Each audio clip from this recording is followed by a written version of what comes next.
round of the Shell Australian Touring Car Championship, and Craig Lowndes, the championship, it's almost there. It is almost there. We've got to really finish this race, which is I can't see a reason why not, but we have to finish this race, and if we do that, well, yeah, then hopefully the championship's in the bag. The nerves there? Oh, they are, yeah. I've got to make sure I get a good start. It is very critical to get a good start. The first race I had an excellent one. The second one was okay, and this one I've got another good one to stay in front of Bowie. We wish you all the best. Thank you very much.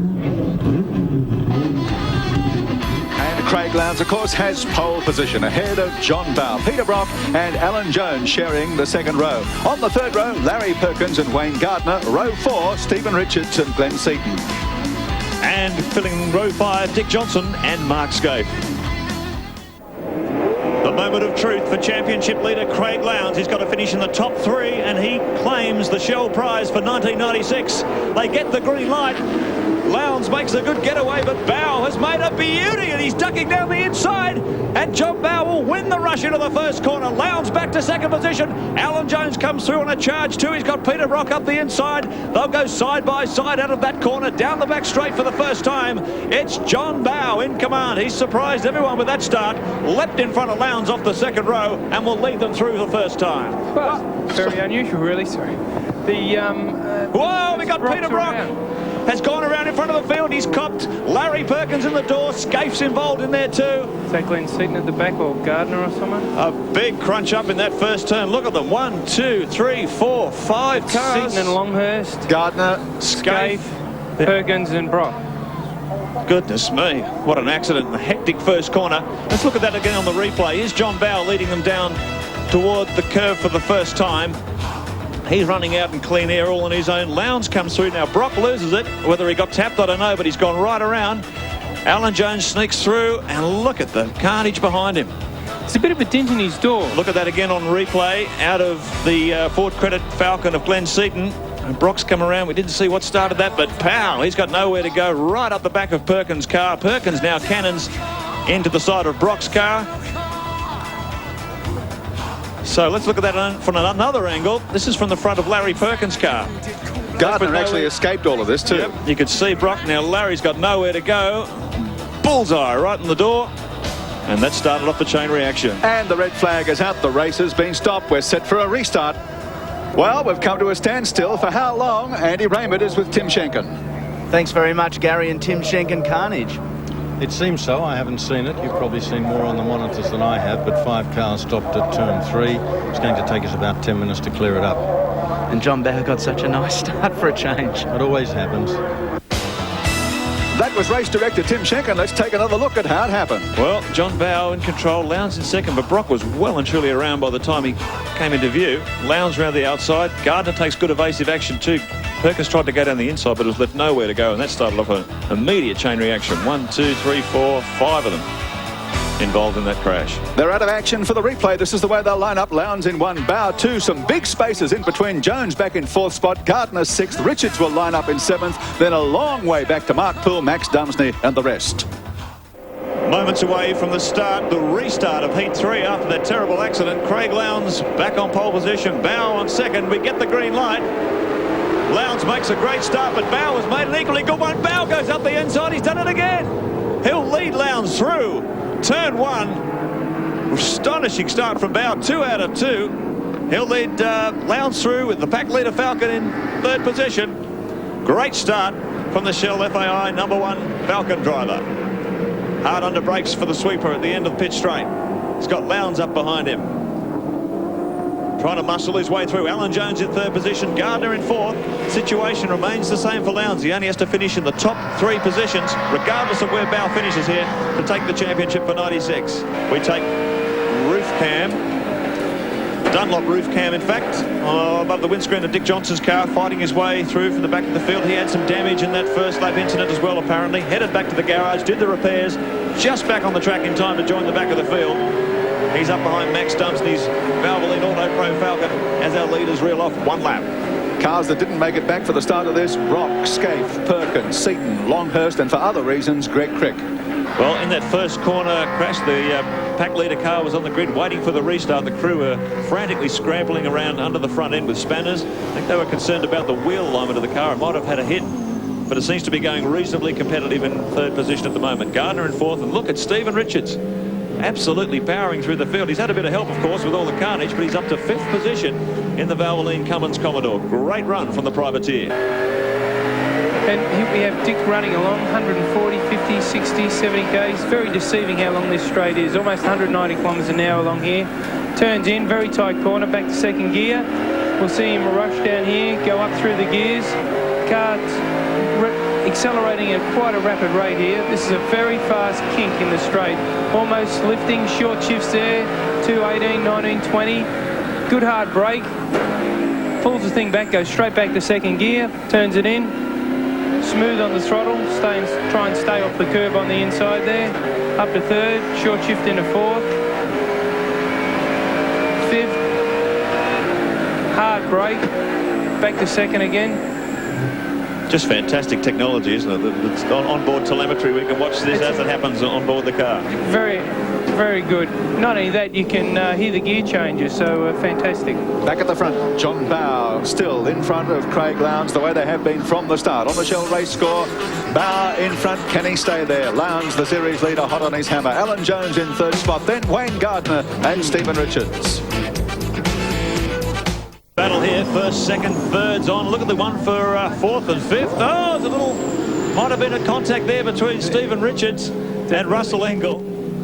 Definitely say there was a little contact there. So this battle between these Commodore shod, the Commodore shod with Dunlop tyres, and look at Richards. Just gets the nose of the car inside. Another little tap on Engel. That's put him offline. They'll go side by side through the first part of the S's, but Engel fights back again. Very aggressive driving by Stephen Richards. He's an aggressive driver, young guy, certainly letting Engel know that he wants to press on. There's smoke coming out of maybe out of the tyre. Is the tyre rubbing there? I'm not sure. Big puff of blue smoke coming out of the left-hand side of the Valvoline Cummins Commodore there. Not sure if it was a problem. Certainly not slowing him down, though. He's Stephen's pressing on. Leaders going through, John Bow, Craig Lowndes. Lowndes right on Bow's tail again. They've got a bit, I was going to say a bit of a break over Alan Jones, but he closed up quickly coming through that corner. Wayne Gardner in the Coke Commodore in fourth. Russell Engel's managed to shake off Stephen Richards after that little encounter 2 laps back, and he's trying to close contact with the leading quartet. Sitting back in 7th position, watching all the action up front, Dick Johnson. Must be a bit frustrating, Dick, to see all of this turmoil and be still stuck back there. Mate, it's pretty tough work back here, I tell you. I sort of had a busted axle in the last one. Seems though all weekend I've been dogged with rear end trouble, and it's not the first time I've had rear end trouble here before, but of a different kind. Mate, bit of carnage out there today.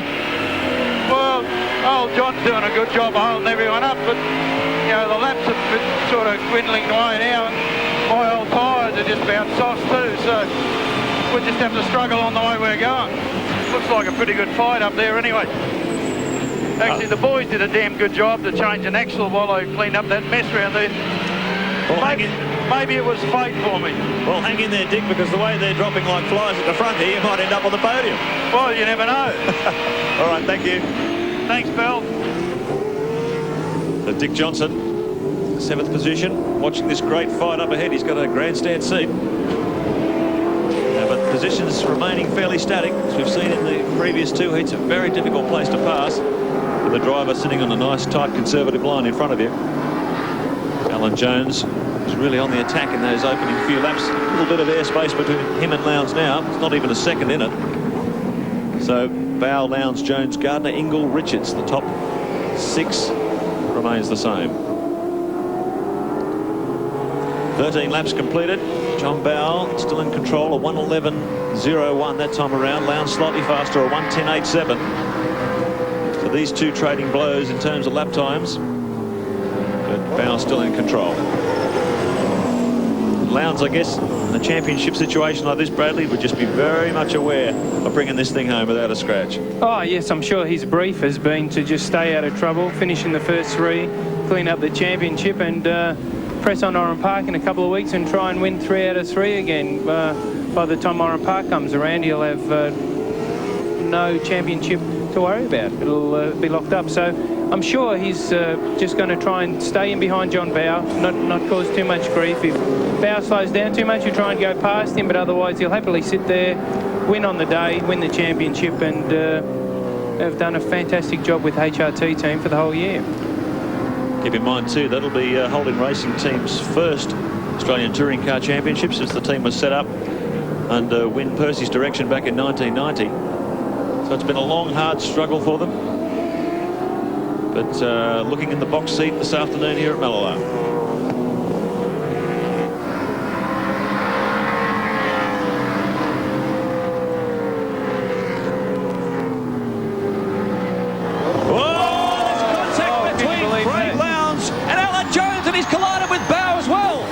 The top three. Well, it's never over till it's over. It just looked like he was cruising along there. Now Lowndes has fallen back. That was on 14 or lap 14.5. There's big damage to the back of the car.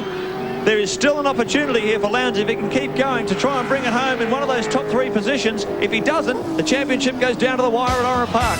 Let's look at that on the replay. Jones, contact between the pack leader Falcon and Craig Lowndes. Lowndes a passenger at that stage. He comes across, hits Bowe in the front, and all three of them are off. Goodness me. 15 laps completed now, and here is our race leader, Wayne Gardner. Well, he's had a bad day that's turned into a great day. I mean, he wouldn't be able to believe what's happening. Can you believe how that could fall into your lap? Wayne Gardner, after that disastrous start this morning, it's all turned around for him. Gardner, the leader. Russell Ingall now is in second place. Stephen Richards running third. There is the man that was leading the race, John Bowe, stuck in the gravel. Now let's just get our bearings on this position. Lowndes last came across the lap 15. He was in 6th position, so he's got a bit of work to do to get back into that top three.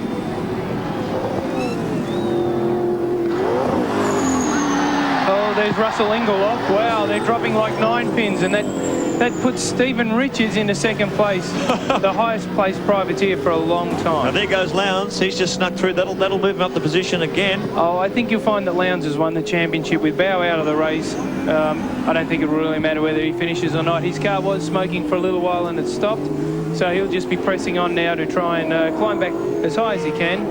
And look at Gardner sliding that car around, having a big go. And Stephen Richards in second position. 16 laps completed. Wayne Gardner, the former Australian World 500cc motorcycle champion, inheriting the lead here in this final heat of the 9th round of the Touring Car Championship at Mallala, and he's going to go on to take the checkered flag. Coming round with just one corner to go now. He's leading Stephen Richards, Alan Jones in 3rd spot, Dick Johnson is 4th, and Craig Lowndes in 5th position. There's the checkered flag for Gardner, and he brings it home after the most action-packed touring car racing that we've seen for a long, long time.